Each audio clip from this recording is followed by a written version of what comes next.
So how many of you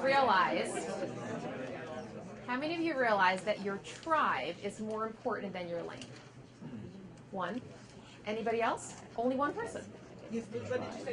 How many of you discovered in this conversation, that your tribe, your industry, or your mission is more important to you than your lane? Like, in other words, you are very, very tribal. You are full out driven by an industry or driven by a mission. 1, 2, 3, sort of. Okay. I'm just going to go just real quick call outs. What is your tribe? My tribe is community broadcasters. Community broadcasters. Okay. So I'm just gonna go 2 seconds into each one that just raised their hand. So that's your tribe. What is your preferred lane within that tribe? Or fundraising. Okay. Make it happen. Make it happen. Station. Would it be safe to say that actually your tribe is more important than your lane, but actually they kind of almost come equal? Right? Well, so yeah. one is you're doing the fundraising, but you're doing the fundraising for this particular tribe. They're correlated. Yeah. So could it also be safe to say that a career title for you might sound something like community broadcasting, fundraising, and development? Or social entrepreneur. Something along those lines, That's right? what I resonate with, because it's like making a business for social good. So, but now that's even a higher level, I don't mean higher in value, but just in terms of a 100,000-foot level, even above your community broadcasting, because social entrepreneurship is even a larger tribe, where if I can say this, that community broadcasting would be one subset of that. Agreed. Right? So it could possibly be, because I don't know your background, but it could possibly be that there might be other subsets of tribes underneath social entrepreneurship that could resonate with you, for which you want to use your lane to help support? Yes, exactly. Like, for example, right now I'm presently doing one-on-one consulting with a disabled individual. So I'm redesigning his life to help him achieve his particular goals. Absolutely. Yeah. So you're driven by humanitarian and philanthropic causes. Exactly. But it also all within the rubric of social entrepreneurship. Absolutely. So if you had your own business, I don't know what your situation is, but hypothetically you could have a B Corp, right? A B corporation. Mm-hmm. For those of you who don't know, that's what a social entrepreneur might do. It's not a C Corp or an S Corp. It's not a nonprofit, but it's a for-profit, but it serves a larger mission, right? So for you, tribalness is very, very important, and there are obviously different ways that could manifest. Are you all getting how this works? Right? So it's a very focused. Thank you very much. Your name? Gar. Gar. Nice to meet you. Thank you, Gar. Sure. All right. So who else? Preston. Okay. You said something in the beginning about how, and I was talking to my friend here about stability. Yes. I needed stability and like 50 plus this August. That's your friend. And I need stability. Okay. Okay. And I'm thinking, oh, I'm glad I don't never love it. But where's the stability? And then I thought, okay, when I was young, my mentor was one of the chaplains in the Senate, Dick Cowers. And we had a little nonprofit going. It wasn't much, but we had it. And basically, it was more or less political. Mm-hmm. It was to give voice to African Americans and different points of view. Mm-hmm. And it got messed up by consultant, but I liked it. Yeah. I wanted to do Yeah. that. Yeah. And raising money for that Yeah. and all of that. Yeah. Sounds like a little similar cause here. And my tribe is those people like one of my friends now used to be what's called the Secretary of the Senate. He's like the CEO of the Senate. Yeah. I worked for him at the policy committee. Those people are my tribe. Okay. And I understand them, and I know how to talk to them. Great.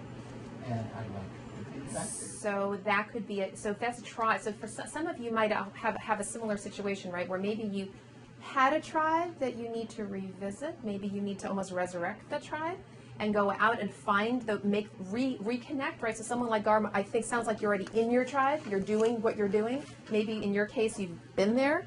Now you want to do it again. So it might be that you need to have some informational interviews, some coffees with some of your former tribes people, right, to sort of figure out what can be done to support the tribe. And for those of you, anybody in a career changing, career shifting, it's happening more and more, because I'm finding so many people now who have been, remember that old stopgap, the B quadrant? So many people are just like, enough. Enough with just earning a paycheck. This is why we're doing this today, right? We want to do passion.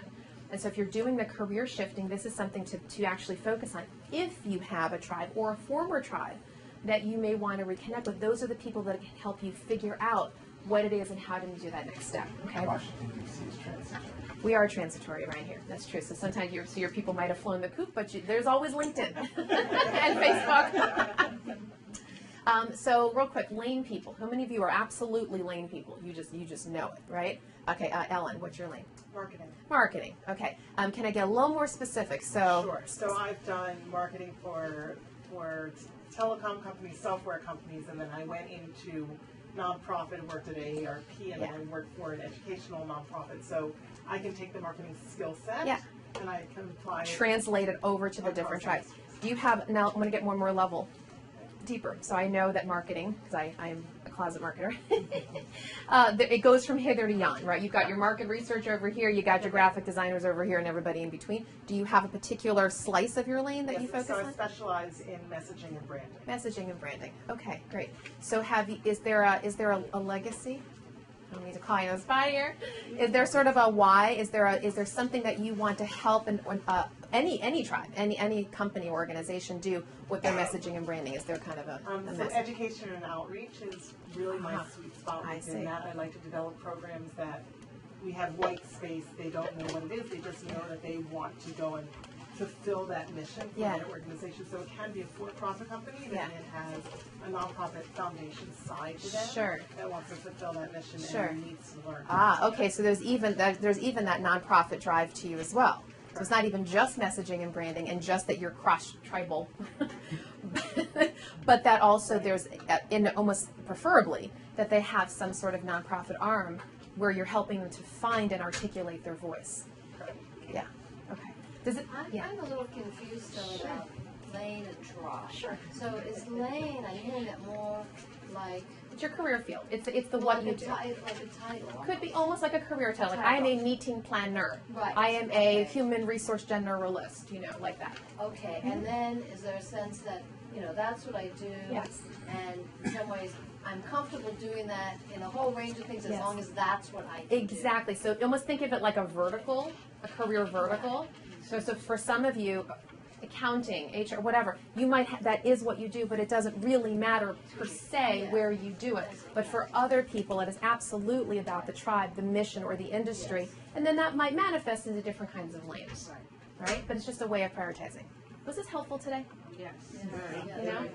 I wish we had more time. I really do. But I really do encourage you to continue the conversation, whether it's with your peers, whether it's someone like me, like a career coach. This is so important, right, that you get to the heart of why you do what you do and where you want to do it and how you want to make a difference. And then, by the way, and I know this is a different conversation, showcasing that brand in your resume and in your LinkedIn profile are critical for you to have that clarion call and let your tribes people and your lane people know who you are and what you do. So having that career title we just mentioned, like let's say social entrepreneurial fundraising and development, what have you. There's a tribe and there's a lane there. Although for some of you there may not be a tribe, it might be just be a lane or vice versa. Having that in your career title on the top of your resume, and then writing a LinkedIn summary that shares your passionate professional heart. Not just a bio, not just, keywords on a page, although keywords are very important for you to be found by recruiters. But use that summary. That summary section is 2,000 characters, approximately 300 words. Write a narrative in first person. And for those of you who actually think, oh, well, should I write in first person? By the way, if you look at your LinkedIn summary, when you start the summary, LinkedIn itself in gray letters, it says, I am passionate about ... It encourages you to actually use the first person. And I encourage you to do the same, to let people know who you are, what you do, why you do what you do, that which you can't actually say on a resume. So I hope this was helpful today. I'm going to put my... When am I coming back? Yes, I am. I have a third... Jill, do you remember? First Monday. Yes, there's two more of these coming up. It was lovely being here with you, and I look forward to seeing you next time. And I want to give a round of applause to Shira. Thank you. My pleasure. And she's, again, this is the second of a 4-part series. she's agreed to do for us. The real reason why we're doing this 4-part series is there is a nonprofit in New York City. It's called the I Can Still Do That Foundation, and they're the ones who are actually sponsoring this, and Abby Sternberg here is the videographer that has been contracted by them to do this. So we're using 40 Plus as our venue, and everything we talked about here today is actually going to go all around the country for anybody who wants to go to their website and to see these videos. And as you're writing this down, please reach out to Shira. She's the kind of person that will respond. And eventually. please, no, I do try to respond pretty quickly. LinkedIn. Please link in with me. I'm an open networker. I will link in with any one of you. So please do that. Please take advantage of that.